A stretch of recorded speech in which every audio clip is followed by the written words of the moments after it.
আসসালামু আলাইকুম। আজকে নতুন ভিডিও শুরু করছি আপনাদের জন্য।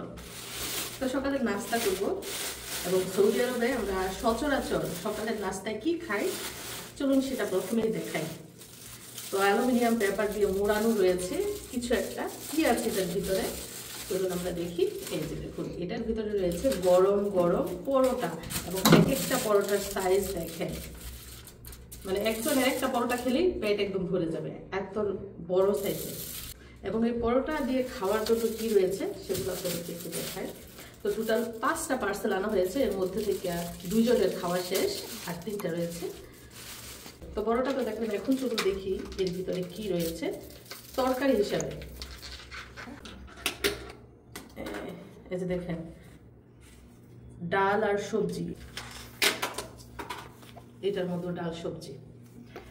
আরেকটা জিনিস দেয়, এগুলো কিন্তু বাঙালি রেস্টুরেন্ট থেকে আনা হয়েছে, কেরালা রেস্টুরেন্ট আছে, আফগানিস্তানি রেস্টুরেন্ট আছে, মানে এক এক রেস্টুরেন্টে এক এক রকম আর কি খাবার।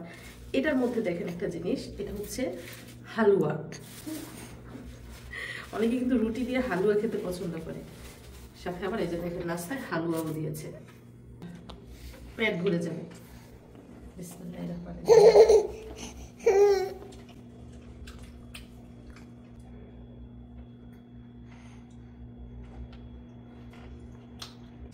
যে ডাল সবজিটা, এটা অসম্ভব মজা, এত মজা। এর আগে আনতো হয়তো বা লবণে কম ছিল অথবা লবণে বেশি, কিন্তু এটা লবণে পারফেক্ট, অনেক মজা। আমি হালুয়া দিয়ে টেস্ট করি একটু, হালুয়াটা কেমন মজা। হলুদ রঙের হালুয়া, বিসমিল্লাহ।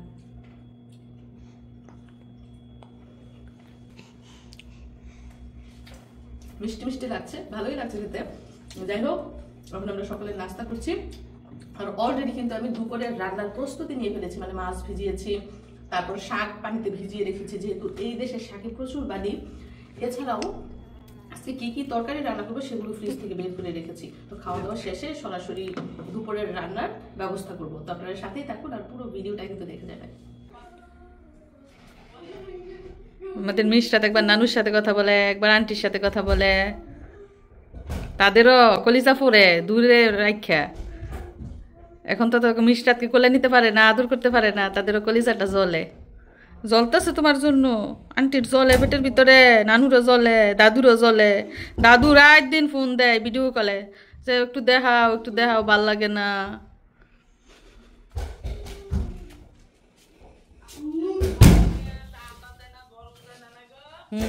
ধরা যায় না, শোয়া যায় না, শুধু দেখা যায়। যাই হোক, এদিক দিয়ে রান্না বান্নার ব্যবস্থা করছি। এই যে দেখেন মোড়া আনছি, মোড়াই বৈশা বটি দিয়ে কাটার জন্য। তাছাড়া এই যে দিক দিয়ে দেখেন গরুর মাংস ভিজিয়েছি, আজকে খিচুড়ি রান্না করব গরুর মাংস দিয়ে খাওয়ার জন্য। আর এই পাশটায় দেখেন মার্কেট থেকে এনেছি এই যে বড় বড় হাঁড়ি, এটা হচ্ছে ভাতের হাঁড়ি, বড় না, মনে হয় 2 কেজি চালের ভাত রান্না করা যাবে। তারপর এই যে চামচ এনেছি, বড় সাইজের চামচ, এটা দিয়ে কিন্তু তরকারিও বাড়া যাবে। এছাড়া দেখেন এই যে ননস্টিকের একটা পাতিল এনেছি, এটা এনেছি শুধু ভাজাপুরি করার জন্য, মানে এটার মধ্যে তেল দিয়ে তারপর যে কোনো কিছু যাতে ভাজতে পারি। কড়াইয়ের মধ্যে ভাজলে কি হয়, যেমন সিটটা এদিক সেদিক যায় তেল, এর জন্য এটা এনেছি ভাজাপুরি করার জন্য। এছাড়া এদিক দিয়ে দেখেন মানে ভাত রেখে তারপর ঢেকে রাখার জন্য এটা এনেছি। আরও বেশ কিছু জিনিসপত্র এনেছি, ওইগুলো গুছিয়ে রেখেছি আর বের করে নিয়ে এগুলো এখানে রেখেছি, কারণ এগুলো ব্যবহার করব। এছাড়া এদিক দিয়ে দেখেন পাস্তা, নুডলস, এগুলো গুছিয়ে রেখেছি।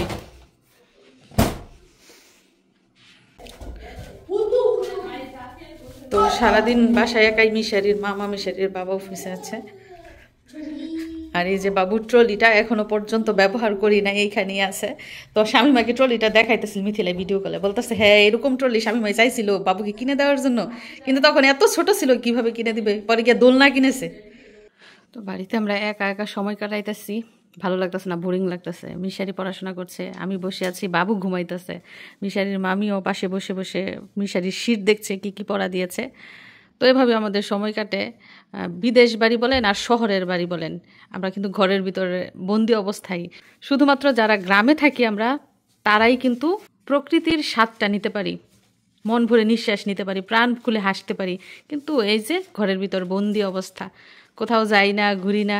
আগে বাবু না থাকতে কিন্তু এদিক সেদিক যাইতাম, পার্কে যাইতাম, কিন্তু এখন নিরাপত্তা, সতর্ক থাকতে হয়। বাতাস লাগবে বাবুর গায়ে, ঠান্ডা লাগবে, জ্বর আনবে, এর জন্য কোথাও যাওয়া হয় না।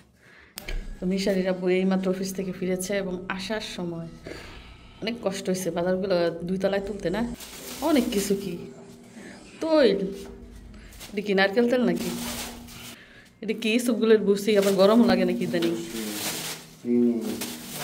চিনি,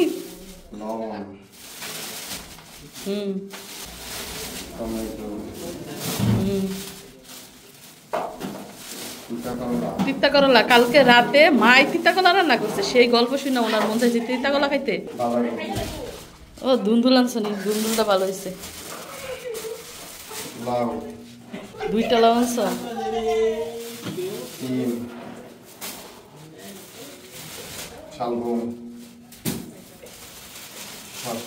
মনে মনে ভাবতাছি যে না জানি শালগম মানে শালগম খাওয়াইয়া লোক নাই, তুমি যে শালগম আনছো। একমাত্র আমি পছন্দ করি শালগম, আর কেউ না।